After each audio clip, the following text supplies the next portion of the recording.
welcome to the What's Up News Network, being broadcast from Panama City Beach, Florida, the home of the world's most beautiful beaches, and only 323 miles from Booga Holler, Georgia, the center of the universe, where most of the people are so good they have to hold on to the blackberry bushes to keep from being drawn into heaven. I am Jim Free with Jim Free Realty. Please click on the red subscribe button just below the picture. On this Independence Day, I would like to remember one of my ancestors, General Lackland McIntosh, who is remembered for his service with General George Washington in securing our independence from the British. Unfortunately, he is also remembered for killing Button Gwinnett, one of the signers of the Declaration of Independence, in a duel. Each man was wounded. McIntosh recovered, but Gwinnett died. Both men are buried near each other in the Colonial Park Cemetery in Savannah, Georgia. Some of the stories coming out of Booga Holler. After 35 years of marriage, my cousin Wanda Sue and her husband Harold decided they needed family counseling. Not wanting everyone in Booga Holler to know their business, they decided to drive to Atlanta. When asked what the problem was, Wanda Sue went into a tirade listing every problem they had ever had in the years they had been married. On and on and on. Neglect, lack of intimacy, emptiness, loneliness, feeling unloved and unlovable, an entire laundry list of needs she had endured. Finally, after allowing this for a sufficient length of time, the therapist got up, he walked around the desk, and asked Wanda Sue to stand. He embraced and kissed her long and passionate, as Harold watched with a raised eyebrow. Wanda Sue shut up, quietly sat down in a daze. The male therapist turned to Harold and said, "This is what your wife needs at least 3 times a week. Can you do this?" Harold said, "Well, I can drop her off on Mondays and Wednesdays, but I fish on Fridays." Well, another story out of Booga Holler. This goes back several years. My Uncle Ben had a nagging wife who had made his life miserable. The only real peace that he got was when he was out in the field with his mule plowing. One day, when he was out in the field, Ben's wife brought his lunch to him. Then she stayed while he quietly ate, and she berated him with a constant stream of nagging and complaining. Suddenly, Ben's old mule kicks, striking his wife in the head and killing her instantly. At the wake, Ben's pastor noticed that when the women offered their sympathy to Ben, he would nod his head up and down. But when the men came up and spoke quietly to him, he would shake his head from side to side. When the wake was over and all the mourners had left, the pastor approached Ben and asked, "Why was it that you nodded your head up and down to all the women and you shook your head side to side to all the men?" "Well," Ben replied, "the women all said how nice she looked and her dress was so pretty, so I agreed by nodding my head up and down. Then all the men asked, 'Is that mule for sale?'" You know, as I've gotten older, I've noticed the waitresses treat me a little different. Occasionally they will call me honey and darling. At first I was flattered. Then I realized they no longer consider me dangerous.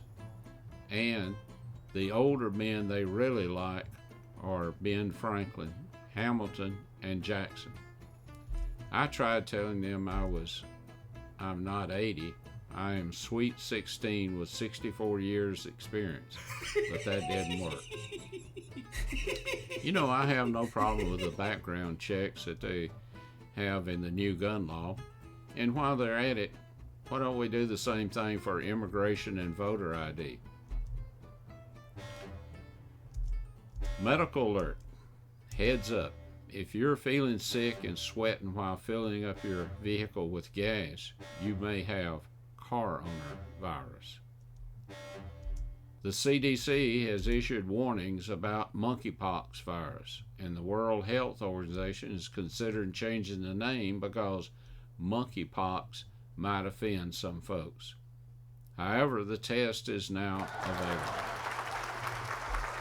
In the national news, and close by, a convicted felon, Melvin Williams Jr., has been arrested by the Atlanta police. Williams has been charged with the murder of Brittany Macon, 26, and injuring a fellow worker, Jade Statham, 24, at a Subway store near the Mercedes-Benz Stadium after he became enraged because they had put too much mayonnaise on his sandwich. Of course, he had a violent record and was out on bond. The Supreme Court has made its decision in Roe v. Wade, and no doubt you've seen, heard a lot of news articles, a lot of experts. This is something that most Christians have been praying for over 50 years. The battle is not over. Satan is still working. President Biden has announced today that he wants Congress to do away with the filibuster and pass Roe as the law of the land. My view on abortion has evolved over the years. When I graduated from law school 55 years ago, I was taught that life begins at quicken, or when the mother can first feel movement of life. I had never seen an ultrasound of a child in the womb. When my wife was pregnant with my daughter and son, I did see them with the help of ultrasound. I will admit that the ultrasound was of such poor quality I could not recognize the features that my wife and other women seemed to be able to identify. But I did know that it was a child that God had entrusted to us. And even though my wife provided shelter and nourishment for 9 months, the child belonged to the Lord. As my Christian life evolved and science evolved, so did my views, and now I believe that life begins with conception. Why would bacteria on Mars be considered proof that life was there, but when a heartbeat on Earth is not proof of life? Now our prayers have been answered, and many babies will be saved. We need to put feet on our prayers. We, as the body of Christ, need to do the following. We need to support the women that decide in favor of life. Many of these are young mothers in their teens, and they need financial, emotional, and medical support. We need to work with government and non-government groups to speed up the adoption process and bring the cost down. We need to work with our state representatives to improve the foster care program. Most of our foster care parents are good, loving foster parents. Excuse me. But there are a few in it for the money and are just warehousing the children without love and sometimes abusing them. The employees of the Family and Children's Services have an impossible task of checking on the children because their caseloads are too great. Now let's move to the January 6th committee. The January 6th committee was called back in session to hear from a star witness, Cassidy Hutchinson, who had been an aide to Chief of Staff Mark Meadows and whose job had been to accompany Mark Meadows to meetings to take notes. I watched her testimony as a witness, and I think I can speak with some authority, having testified hundreds of times as a witness in criminal cases in state and federal courts during my 37 years in law enforcement. In every case, I was cross-examined by a defense attorney. I have also testified in a number of civil cases and have always been cross-examined by the opposing attorney. Cross-examination is a vital part of our justice system. It is a way to keep witnesses truthful and to expose both sides of an issue. Cassidy Hutchinson appeared to be a very nice lady. However, her testimony appeared to be worthless. She testified to second and third-hand hearsay. She was unable to tell what had been exactly said to her. Her testimony was paraphrased because she would attempt to quote someone, and then she would start the sentence with, "They told me," something to the effect of.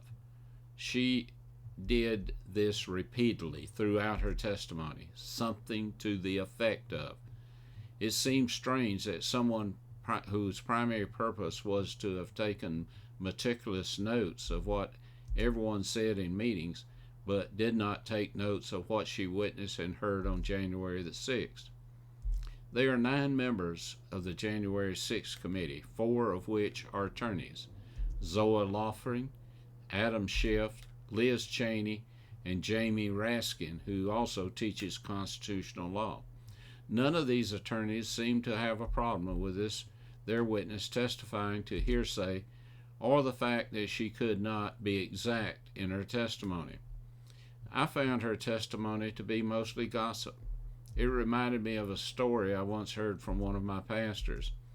He said he was in the checkout line behind 2 ladies at Walmart. The first lady said she thought her neighbor was running around on his wife because he was coming in late at night and had been drinking.